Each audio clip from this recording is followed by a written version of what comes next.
My name is Tshepiso Manase. I am a sister, a daughter, a friend, and a partner. I've grown up in Johannesburg. I'm in a very loving and sheltered community and environment. However, I cannot say that those conditions that I grew up in on themselves exclusively protected me from the scourge of gender-based violence or any sort of violence which is experienced by many survivors.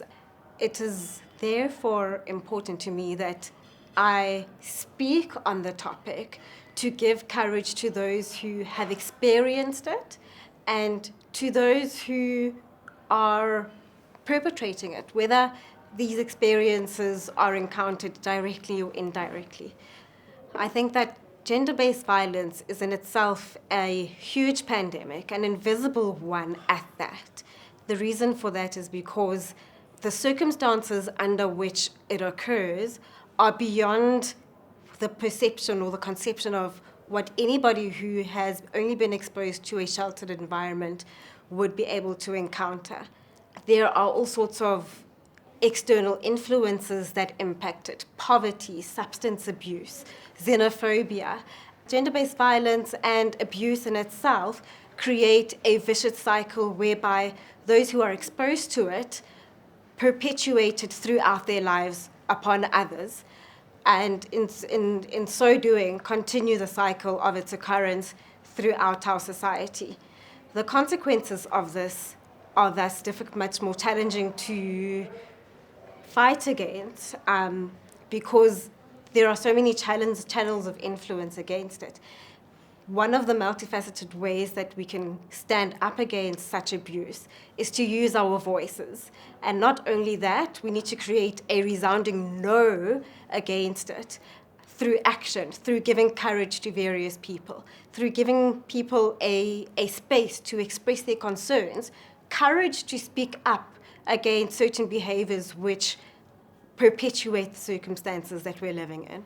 The scourge of gender-based violence against our people and any sort of abuse is an insidious disease. It's very difficult, very often, to know whether somebody is living under these circumstances because there is the aspect of verbal abuse and mental abuse. It's not always physical. So with the naked eye, it's not always possible to identify such circumstances or instances of abuse. Therefore, we've got to maintain a certain level of awareness for the impacts on the mental wellness of survivors and victims, and conscientize ourselves to various changes in behavior. Very often, it's also important to maintain awareness of the fact that sufferers of mental abuse find survival mechanisms which hide their suffering, and they just adopt these mechanisms just to cope with their daily lives. So we've got to continue to create spaces for these people to be able to find an escape, but also healthy ways and conducive ways for them to escape their circumstances. It's important for all of us to create safe havens and spaces for survivors and for people living under abusive circumstances to grow courage to change their circumstances, to develop that independence and that belief that there is something for them on the other side. There is a life that is absolutely worth living on the other side.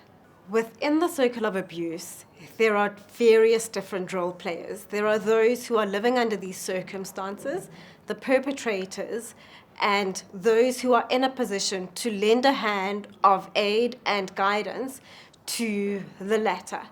It is critical for all of us who are in this position of being able to support, to create those spaces, to provide those tools, to use our voices to help fight the scourge.